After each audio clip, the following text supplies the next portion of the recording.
अमरावती ग्रामीण क्षेत्रात दुचाकी चोरीच्या घटनेत आळा बसावा याकरिता ग्रामीण पोलीस अधीक्षक विशाल आनंद यांनी रेकॉर्डवरील गुन्हेगार सराईत गुन्हेगार यांची कसून चौकशी करून गुन्हे उघडकीस आणण्याचे पोलिसांना निर्देश दिले। अशातच 28 ऑगस्ट रोजी ग्रामीण गुन्हे शाखेचे पोलीस पथक तिवसा हद्दीत पेट्रोलिंग करीत असताना मिळालेल्या गुप्त माहितीवरून एका दुचाकी चोरट्याला ताब्यात घेतले। तिवसा तालुक्यातील शिरसगाव मोजरी गावात राहणारा 27 वर्षीय राहुल हरिदास मनोहर याची कसून चौकशी केली।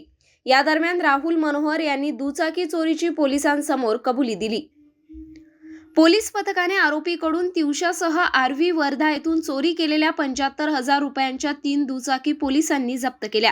ही कारवाई ग्रामीण पोलीस अधीक्षक विशाल आनंद, अप्पर पोलीस अधीक्षक पंकज कुमावत यांच्या आदेशाने ग्रामीण गुन्हे शाखा पोलीस निरीक्षक किरण वानखडे यांच्या नेतृत्वात पोलीस उपनिरीक्षक मोहम्मद तस्लीम शेख गफूर, पोलीस उपनिरीक्षक मूलचंद भांबुरकर, पोलीस कर्मचारी मंगेश लकडे, सचिन मसांगे, दिनेश कनोजी, निलेश आवडणकर यांनी केली।